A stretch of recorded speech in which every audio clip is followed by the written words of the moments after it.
अस्सलाम वालेकुम ल्यूज़, मैं हारिस अज़मी प्रोफेशनल एस्ट्रोलॉजर आपकी खिदमत में हाज़िर हूँ इस हफ़्ते की एस्ट्रोलॉजिकल रिसर्चेस लेकर। ये वीक आपके लिए बड़ा इम्पॉर्टेंट है ल्यूज़। वैसे भी हर महीने का तीसरा हफ़्ता आपके लिए बहुत यूनिक होता है। आपका जो रूलिंग प्लैनेट है उसकी कैपेसिटी बदलती है, उसका मूड बदलता है, उसकी फ्यूलिंग डिफरेंट हो जाती है। ये आपके 7th एंगल पर था आपका सूरज, आपका रूलिंग प्लैनेट। अब 18 फरवरी को ये आपके 8th एंगल पर आ जाएगा।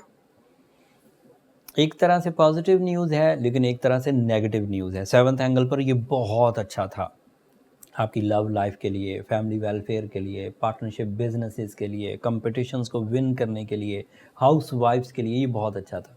अब 8th एंगल पर जाएगा तो थोड़ा सा तो वीक होगा। 8th एंगल पर कोई प्लैनेट जाता है तो रूल्स के मुताबिक वहाँ से इसकी जो फ्यूलिंग है वो थोड़ी वीक होती है। लेकिन प्लस पॉइंट इसका क्या है, जिस एंगल पर ये जाने लगा है बज़ाहिर वहाँ पर जाकर खुद कुछ वीकनेस दिखाएगा पाइसियन एंगल पर, लेकिन उस एंगल पर जुपिटर है। अगर ये अदरवाइज आपको कोई एडवांटेज नहीं दे रहा तो जुपिटर को कम से कम ज़रूर इन्हांस कर देगा। जुपिटर 8th एंगल में जाकर वीक हो गया था। सैटर्न भी जाएगा इस अगले साल, तो दोनों 8वें घर में जाकर ट्रबल देते, लेकिन जुपिटर का सूरज के साथ मिलकर आपको दोबारा लकी करेगा। इसके फ़ायदे सुनिए। जुपिटर और सन के 8वें घर में मिल जाने से तमाम कर्जे में फंसे हुए ल्यूज बाहर निकल सकेंगे विदिन 30 डेज अगर वो कोशिश करें तो। Support of time, support of solar system, support of बहार, सपोर्ट ऑफ लक उनके पास अवेलेबल रहेगी, खुशबख्ती।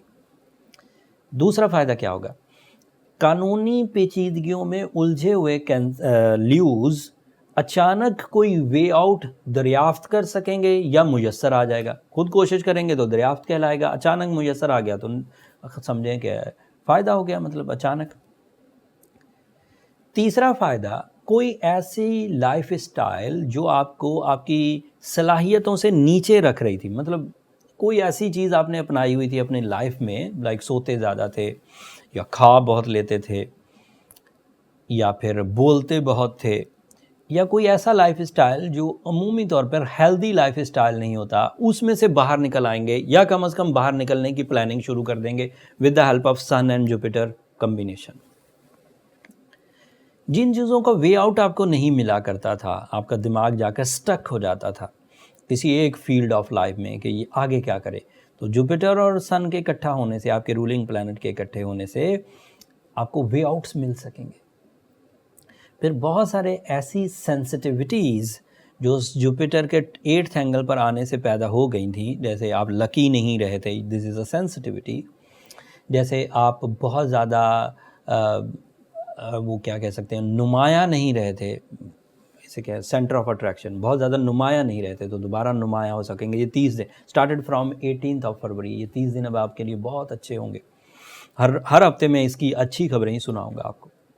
एक और खबर है मेरे पास ल्यूज़, that is also golden for you. पूरा चांद होगा रजब का, आपके पहले घर में होगा, असेंडेंट पर पूरा चांद हो तो जज्बाती कैफियत में उबाल आता है। वो चीज़ें जिन पर आप कंप्रोमाइज़ करके सिकनेस या रूटीन की वजह से रोज़मर्रा वैसे ही काम करे जा रहे थे, उनमें से हटेंगे, नई दिलचस्पी पैदा होगी। एक फ़ायदा ये रजब का चांद है, इसकी वजह से स्पिरिचुअल स्ट्रेंथ इन्हेंस होगी, मज़हब की तरफ या कम से कम जो पॉजिटिव साइड होती है, किसी भी फैसले की जो पॉजिटिव साइड होती है उसकी तरफ आपकी दिलचस्पी बढ़ जाएगी। तीसरा फ़ायदा, अगर चांद आपके पहले घर में हो तो इसकी वजह से आपकी जो अट्रैक्शन है, स्पिरिचुअल अट्रैक्शन, जिसे हम वाइब्स ऑफ स्पिरिट कहते हैं, वो पॉजिटिव होगी। लोग आपकी तरफ माइल होंगे, आपके बारे में राय अच्छी कायम करेंगे।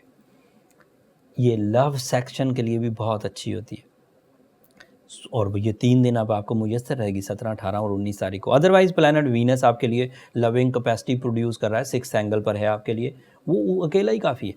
मरकरी आपके लिए 7th एंगल पर है। You are genius, you have magical communication skills, educational, higher educational activities, public activities, family welfare and इस तरह के वो तमाम एडवांटेजेस जो जहनी कारकर्दगी से पैदा हो सकते हैं, वो अकेला मरकरी उधर सपोर्ट कर रहा है। हाउस वाइफ्स के लिए बहुत अच्छा, टीचर्स के लिए बहुत अच्छा, क्रिएटिव पीपल्स के लिए मरकरी का 7 है, और इसे एंजॉय कर लीजिए। इसने भी बाद में 8th एंगल पर जाना है, that is a weak area. जो चीज़ें मुयस्सर हैं उन्हें आपको एंजॉय करना होगा। ये बात तो बचपन से ही आपको बता दी गई होगी, टीचर्स ने, असातिज़ा तो बताते ही हैं, बड़े बुज़ुर्ग भी बताते हैं कि वक्त आपके लिए ठहरेगा नहीं। आ गया है, आपको पता लग गया है बाहर है, तो कैश कर लीजिए, नहीं तो रुकेगी नहीं। आप नहीं उसमें से कुछ अपने फ़ायदे ले सकेंगे, वो आगे बढ़ जाएगी। जैसे आपकी रोज़ की मिसाल है आपके आगे, अगर आप नहीं समझते तो सॉरी टू से, फिर आप टाइम की तरफ तवज्जो ही नहीं देते। रोज़ आपके पास मिसाल है कि रोज़ सूरज आता है, सर्टन टाइम के लिए आपको मुफ्त में रोशनी देता रहता है, एनर्जीज़ देता है, हीट देता है, मैच्योरिटी देता है। लोग सिर्फ सूरज को रोशनी का सोर्स समझते हैं, सिर्फ रोशनी नहीं है, आपकी उम्र बढ़ा देता है। एक दिन आपकी उम्र में से कम हो जाता है, इधर से मैच्योरिटी बढ़ाकर आपको अपनी फिनिश लाइन की तरफ लेकर जाता है। सूरज ऐसी कारकर्दगी कर रहा है आपके जिस्म में, केमिकल चेंजेस आती हैं। सुबह में आपका मूड कुछ होगा, दोपहर में आपका मूड कुछ होगा, रात में कुछ होगा। लेकिन लोग ज़रा मोटी मोटी चीज़ों को सोचते हैं, बारीक चीज़ों को कम सोचते हैं। मैं बीइंग अ प्रोफेशनल एस्ट्रोलॉजर कोशिश करता हूं कि मैं सोलर सिस्टम की इन अफादियत को आपके सामने उजागर करता रहूं। सूरज एक ऐसा प्लैनेट है जिसकी वजह से दुनिया में ही हयात है। अगर सूरज इतना फ्रेंडली ना हो, हमें सोने जागने का टाइम ही बैलेंस नहीं हो मिलेगा। सूरज इतने डिस्टेंस पे ना हो तो हमें जितनी हीट एटमॉस्फेरिकली चाहिए होती है वो मिलेगी नहीं, हम जम जाएंगे या बहुत गर्म होकर पिघल जाएंगे। सूरज एक फ्रेंडली लेवल पर है, अल्लाह ताला का मुकर्रर किया हुआ अंदाज़ा है। ऐसा अंदाज़ा कि जितनी ह्यूमन नेचर को ज़रूरत होती है रोशनी की, उतनी रोशनी मिल जाती है, जितनी रेस्ट की ज़रूरत होती है उतना रेस्ट मिल जाता है, जितनी हीट की ज़रूरत होती है उतनी हीट मिल जाती है, और भी बहुत सारी अफादियत हैं इसकी। तो सूरज और चाँद में अल्लाह की निशानियां हैं, ये समझिएगा, कुरान में भी लिखा हुआ है निशानियां हैं अक्लमंद लोगों के लिए, अक्लमंद लोगों के लिए, बाकी लोग किस ज़ुमरे में आते हैं वो खुद सोचिए। खैर, बात लंबी हो जाएगी, अब आखिरी बात करके फिर बात को ख़त्म करता हूँ। टाइम बिहेवियर बहुत अच्छा है। इस टाइम बिहेवियर को अगर कोई ल्यू इस वक्त कैच करेगा तो है तो ये 30 दिन का टाइम बिहेवियर है, तो ये समझे 7 दिन का, इस हफ्ते का। लेकिन इसमें की हुई सीडिंग्स आपको लॉन्ग लास्टिंग रिजल्ट्स दे सकती है और आपके बहुत सारे ज़ख्मों पे मरहम आ जाएगा।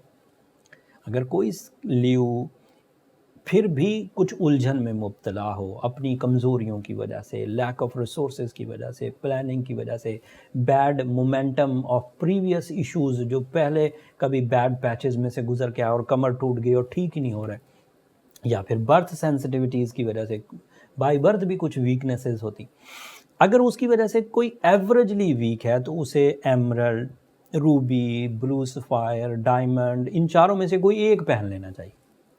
This is a friendly artificial fuel जो सोलर सिस्टम की वीकनेसेस को जो आपकी ज़िंदगी में पैदा होगी उन्हें रिपेयर कर देगा।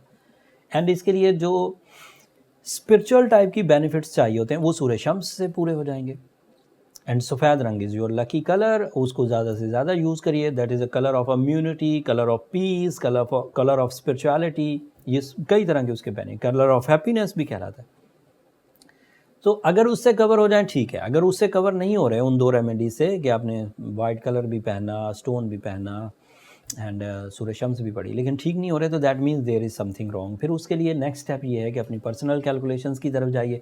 पर्सनल कैलकुलेशन के लिए मैं हमेशा ही कहता हूँ, ये नंबर नीचे चलते रहते हैं, आप इन पर रब्ता करके अपने लिए टाइम ले सकते हैं, बट वो फ्री फोरम नहीं है, ये भी मैं हमेशा ही कहता रहता हूँ। लेकिन उसके बावजूद मेरे स्टाफ को लोग बड़ा तंग करते हैं। ल्यूज़ होपफुली आप अंडरस्टैंड करेंगे। आखिर पर मेरी 2 दरख्वास्तें, ये आपकी कैलकुलेशन फिनिश हो गई। अगले हफ्ते मज़ीद एस्ट्रोलॉजिकल चेंजेस आएंगी, वो तफसील अगले हफ्ते बयान करूँगा। अपनी दुआओं में मुझे और मेरी टीम को ज़रूर याद रखिएगा। ल्यूज़, आपकी दुआएं मेरे लिए बहुत कीमती हैं, दुनिया के लिए भी, आखिरत के लिए भी। चैनल को सब्सक्राइब करना मत भूलिएगा, उससे हमारी हौसला अफजाई, ये आपकी मोहब्बतें ही हैं सब्सक्रिप्शन वाली, जिससे हम पाकिस्तान में नंबर 1 एस्ट्रोलॉजिकल फोरम परफॉर्म कर रहे हैं। एंड उम्मीद है कि आप मेरी इन रिसर्चेस को ज़रूर सराहेंगे, कमेंट्स में इजहार कर दीजिएगा। अगले हफ्ते तक के लिए अल्लाह ने के बाद।